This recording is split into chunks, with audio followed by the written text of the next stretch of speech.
So, good morning, students. I am Mr. Navnath Ingle, sport teacher Vidya Pratishthan English Medium School built Bhigwan. So, today going to introduce about my hobby club for this year. The name of my hobby club is Knowledge is Wealth.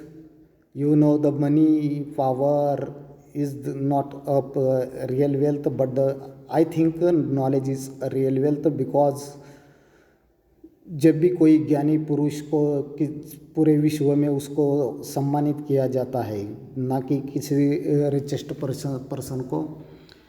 जैसे कि विवेकानंद, स्वामी विवेकानंद हमारे ideal है, तो उसी प्रकार इसलिए मैंने ये क्लब चुना है कि आपको ज़्यादा से ज़्यादा ज्ञान बांट सकूँ, ज्ञान दे सकूँ, जो मेरे पास है वो शेयर कर सकूँ, इसलिए मैंने एक क्लब चुना है। तो बच्चों, मैं आज आपको बताऊंगा कि जो भारत के जो प्राइम मिनिस्टर है, आज तक के जो सबसे जो भी प्राइम मिनिस्टर हुए हैं उनके बारे में ब्रीफ जानकारी दूंगा मैं आपको।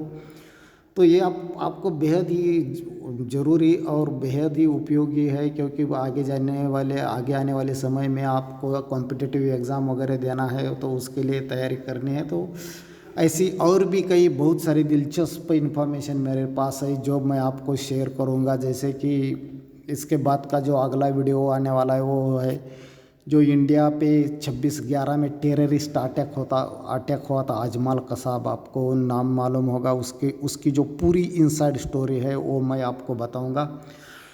तो आज के वीडियो में मैं आपको जो भारत के अब तक के जो प्राइम मिनिस्टर थे उनके बारे में मैं बताने वाला हूँ। तो शुरुआत करते हैं।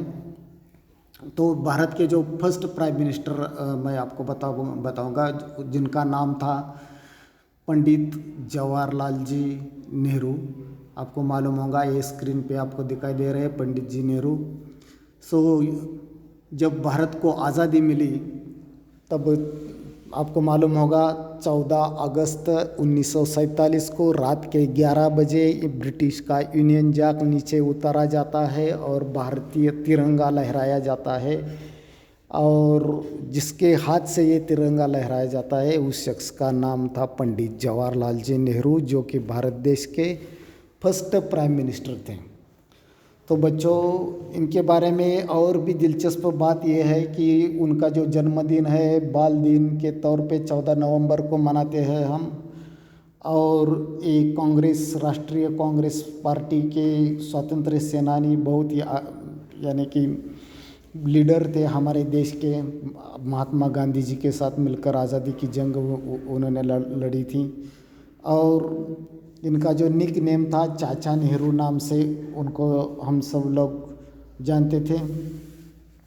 तो बच्चों, ये पंडित जवाहरलाल जी नेहरू जो भारत के प्राइम मिनिस्टर 15 अगस्त 1947 से लेकर 27 मई 1964 तक थे।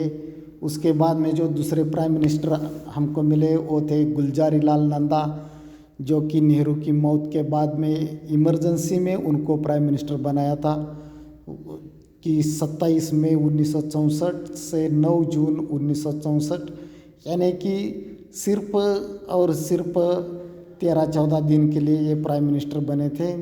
और उसके बाद में फिर से उनको अपॉर्चुनिटी मिली थी जब लाल बहादुर शास्त्री की मौत हुई थी, उसके बारे में भी मैं बताऊंगा। उसके बाद में भी उनको कुछ 10-15 दिन के लिए उनको प्राइम मिनिस्टर के तौर पे काम करना पड़ा था, लेकिन कि एक इमरजेंसी प्राइम मिनिस्टर इनको बोलते हैं।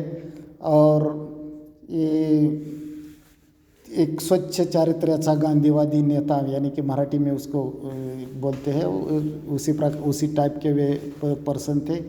और उसके बाद में जो हमारे जो थर्ड वन थे, तीसरे जो प्राइम मिनिस्टर अधिकृत जिनको माना जाता है, हम लोग बोलते हैं ये दूसरे हैं, लेकिन जो संवैधानिक तौर पे ये तीसरे प्राइम मिनिस्टर है हमारे इंडिया के, उनका नाम है लाल बहादुर जी शास्त्री।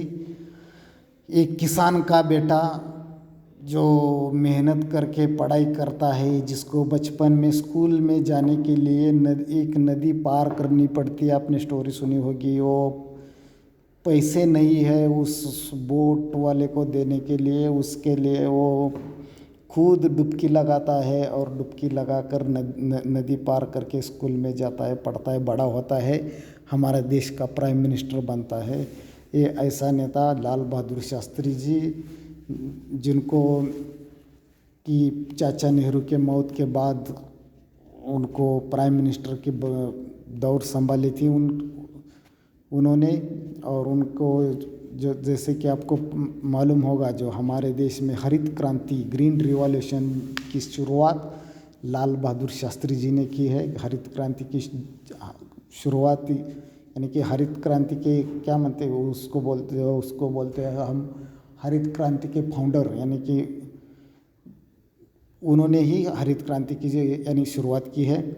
और उनका जो कार्यकाल है 9 जून 1964 से लेकर 11 जनवरी 1966 यानी कि 2 साल तक उनको मिला ये हमारे देश की सेवा करने का मौका। लेकिन आपको मालूम होगा जो ताशकंद में एग्रीमेंट था, ताशकंद एग्रीमेंट आपको मालूम होगा, रशिया में ताशकंद एग्रीमेंट जो यूनाइटेड नेशंस के सारे सदस्य कंट्रीज़ वहाँ पे मौजूद थे। और उस एग्रीमेंट के वहाँ पे ताशकंद में ही हमारे जो सेकंड प्राइम मिनिस्टर हम बोलते हैं लाल बहादुर जी शास्त्री, उनका मिस्टीरियस तरीके से मौत हो जाती है, जो कि मिस्ट्री यानी कि अभी तक किसी को मीन्स मालूम नहीं है कि क्या हो गया था। उसके ऊपर एक मूवी भी आई है, आपने देखी होंगी, द ताशकंद फाइल। अगर देखी नहीं है तो देख सकते हो, बहुत ही अच्छी मूवी है। उसके बाद में ये भारत के दूसरे प्राइम मिनिस्टर थे, जय जवान जय किसान का नारा इन्होंने लगाया था। और ये अपने फेमस थे, अपने सिंप्लिसिटी के लिए वे बहुत ही फेमस थे। उसके बाद में तीसरे प्राइम मिनिस्टर हमारे बने जो आयरन लेडी ऑफ इंडिया बोलते हैं, इंदिरा जी गांधी। और एक फर्स्ट फीमेल प्राइम मिनिस्टर के रूप में उन्होंने शपथ ली थी 24 जनवरी 1966 को। और 24 मार्च 1977 तक वो प्राइम मिनिस्टर रही। उसके बाद में फिर से एक बार 1980 में फिर से एक बार वो प्राइम मिनिस्टर बनी थी इंदिरा जी गांधी। और 1984 में इंदिरा जी गांधी की यानी कि बहुत ही वो बोलते वक्त भी बहुत ही अफसोस होता है कि उनके खुद के बॉडीगार्ड ने ही उनको गोलियां मारकर हत्या की थी इंदिरा जी गांधी की। बहुत ही बुरा हादसा था वो। तो ये जी इंदिरा जी गांधी जो फर्स्ट लेडी प्राइम मिनिस्टर और सबसे महत्वपूर्ण 3 बार लगातार वो प्राइम मिनिस्टर बनी, उनके बारे में और भी एक बहुत ही बढ़िया जानकारी मैं आपको दूंगा। जो 1971 का वार था जो उनके लीडर में ही खेला गया था, वो प्राइम मिनिस्टर थी इंदिरा गांधी। और हमने पाकिस्तान को वहाँ पे पराजित किया था, भगाया था।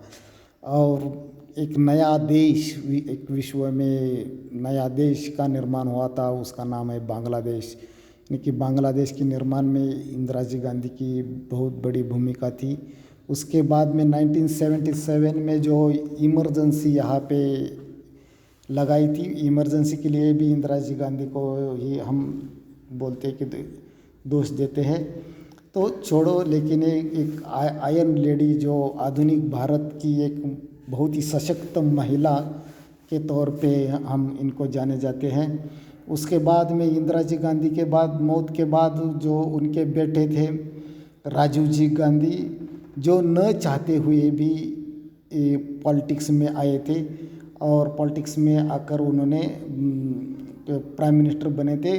लेकिन फिलहाल इंदिरा जी गांधी के बाद 1977 में मोरारजी देसाई के रूप में हमें एक और प्राइम मिनिस्टर मिले थे, मोरारजी देसाई। यहाँ पे स्क्रीन पे आप देख रहे हो, जो 77 में इमरजेंसी वहाँ पे इंदिरा जी गांधी ने शुरू की थी, उसके खिलाफ लोगों ने बहुत प्रदर्शन किया और इसका नतीजा ये हुआ कि उनको इलेक्शन में हार मिली, उनकी पार्टी को, कांग्रेस पार्टी को। और बाद में मोरारजी देसाई जो जनता पक्ष के उम्मीदवार थे वो प्राइम मिनिस्टर बने। वो थे 24 मार्च 1977 से लेकर 28 जुलाई 1979 तक। वो उनको बोलते हैं शिस्त प्रिय, बहुत ही यानी कि एक आइडियल एडमिनिस्ट्रेटर थे और फर्स्ट बगैर कांग्रेसी प्राइम मिनिस्टर के रूप में उनको जाना जाता है। और फिर से एक बार उनके बाद फिर से इंदिरा जी गांधी को 2 साल के बाद 1980 में मैंने आपको बताया कि फिर से एक बार उनको मौका मिला था इंदिरा जी गांधी को प्राइम मिनिस्टर बनने का। उसके बाद में जब इंदिरा जी गांधी बनी, उसके बाद में फिर से चौधरी चरण सिंह को भी मौका मिला था। वो 28 जुलाई 1979 से 14 जनवरी 1980 यानी कि एक 6-7 माह के लिए, 6-7 महीनों के लिए ये प्राइम मिनिस्टर बने थे चौधरी चरण सिंह। एक किसान लीडर जिनको बोलते हैं, किसानों के जो नेता थे। और इनके ही कार्यकाल में जो जमींदार सिस्टम थी वो सिस्टम वहाँ पे ख़त्म कर दी गई थी चौधरी चरण सिंह ने। यानी कि जो भी फसल उगाता है ज़मीन उसकी हो जाती है, ऐसा कुछ कानून बनाया था। यानी कि जो 10 साल से ज़्यादा किसी ज़मीन पर अगर फसल उगाता हो, मेहनत करता हो, अपने आप वो ज़मीन उसकी हो जाती थी। तो एक किसान के लिए बहुत ही अच्छा काम ये उन्होंने किया था, इसलिए इनका जन्मदिन भी हम किसान दिन के तौर पे मनाते हैं। उसके बाद में जो फिर से एक बार इंदिरा गांधी के मौत के बाद राजीव जी गांधी हमारे प्राइम मिनिस्टर बने। इनके बारे में मैं आपको बताऊंगा कि इस भारत के सबसे यंगेस्ट प्राइम मिनिस्टर थे राजीव जी गांधी। सबसे यंगेस्ट प्राइम मिनिस्टर के तौर पे हम इनको जाने जाते हैं। और बहुत ही यानी कि होशियार, होनहार थे, एक पेशे से पायलट थे, आपको मालूम होगा, वैमानिक थे। और यहाँ पे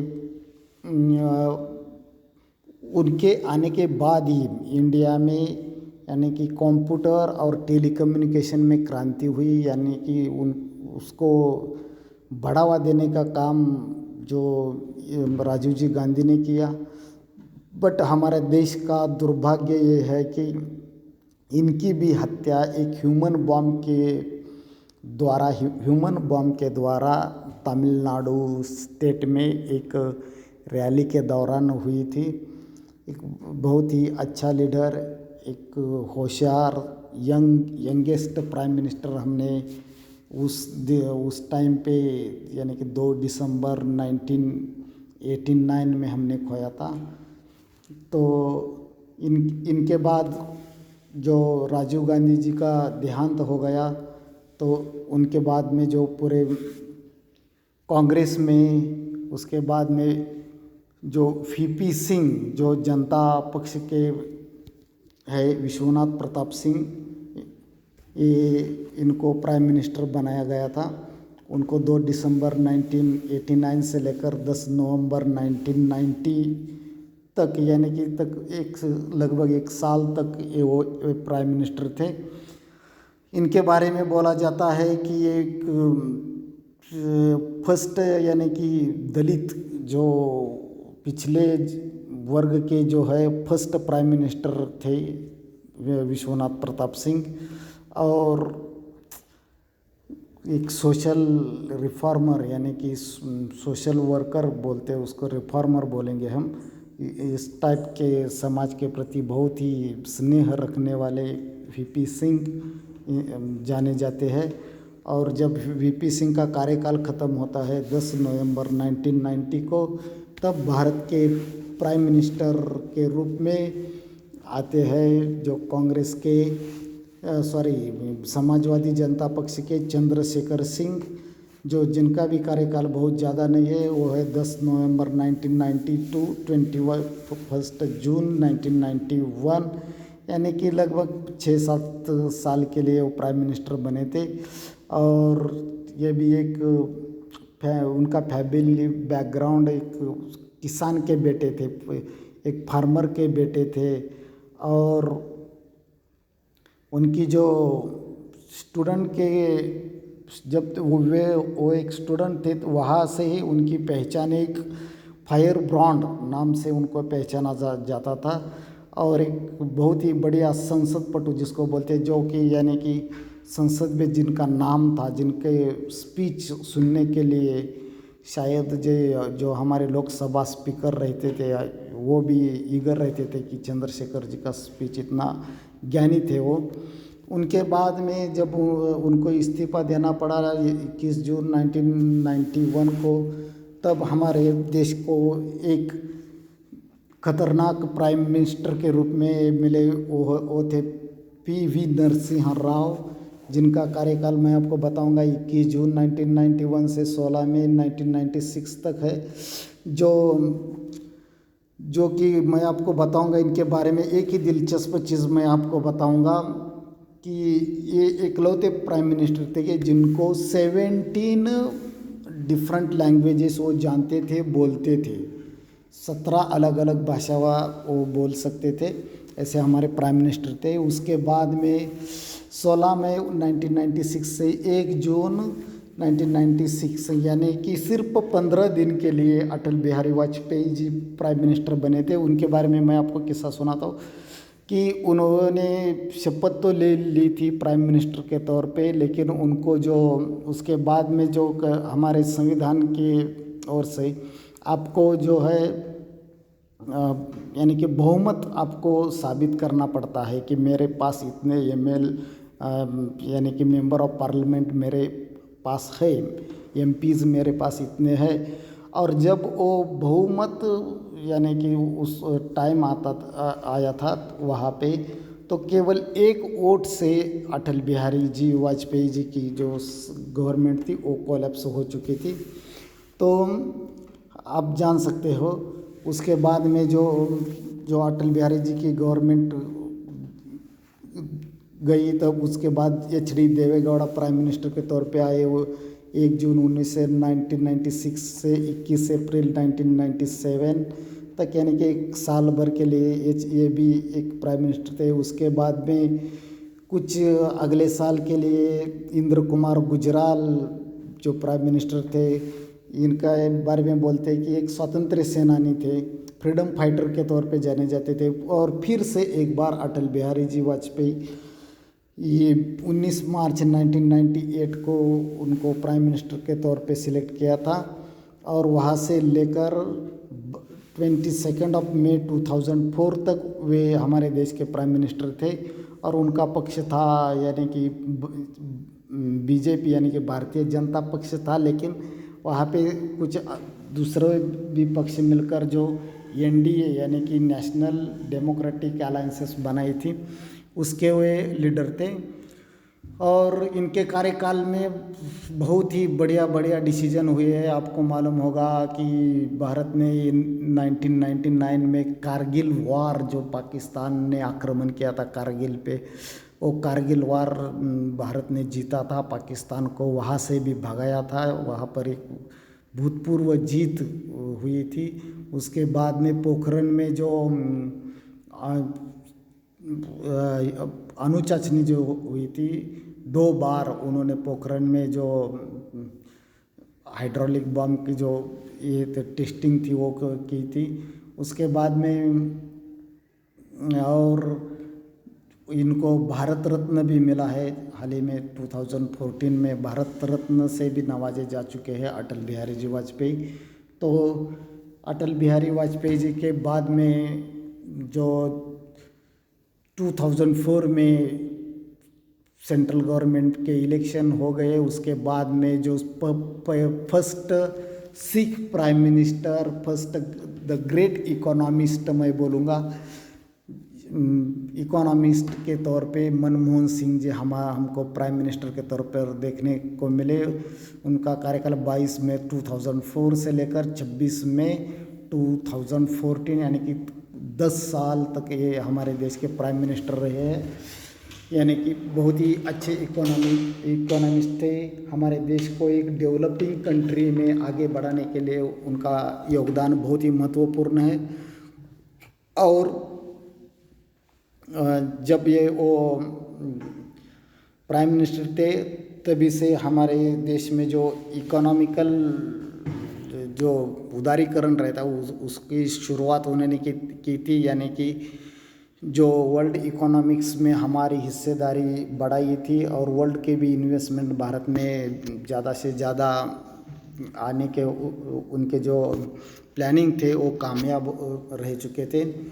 और इनके बारे में भी बहुत ही मितभाषी थे, कभी ज़्यादा बोलते नहीं थे, सोचते ज़्यादा थे। उसके बाद में जो 26 मई 2014 में हमको प्राइम मिनिस्टर के तौर पे जो मिले थे वो थे नरेंद्र दामोदर दास मोदी, जो इनके NDA नेशनल यानी कि डेमोक्रेटिक अलायंस के ही ये लीडर है।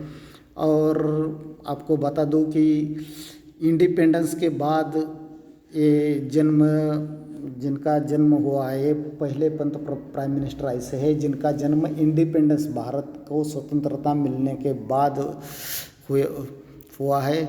और ये जो मोदी जी है, आपको मालूम है कि पूरे विश्व में एक वन ऑफ द फेमस या पॉपुलर लीडर के तौर पे जाने जाते हैं। और भी कुछ है जो इनके कार्यकाल में आपको मालूम होगा, जो सर्जिकल स्ट्राइक हुआ है वो है, जो नोटबंदी है, GST है, ये सारे इनके कार्यकाल में हुए हैं। उसके बाद में जो स्टैचू ऑफ यूनिटी की जो गुजरात में वहाँ पे तैयार हुआ है, स्टैचू ऑफ यूनिटी जो विश्व का सबसे ऊंचा लंबा स्टैचू बनाया है, जो लौह पुरुष भारत के सरदार वल्लभ भाई पटेल जी का इनके कार्यकाल में ही बनाया है। तो इस तरह से हमारे देश में अभी तक जो प्राइम मिनिस्टर थे उनके बारे में मैंने आपको जानकारी दी है। और मुझे पूरा विश्वास है कि आपने ये जानकारी एंजॉय की होगी। अगले वीडियो में आपको एक ऐसी घटना के बारे में बताऊंगा जो कि पूरे देश को हिला डाला था। वो थी 26/11/2008 को टेररिस्ट अटैक के बारे में मैं बताऊंगा। तब तक के लिए good bye, take care, have a nice day, thank you.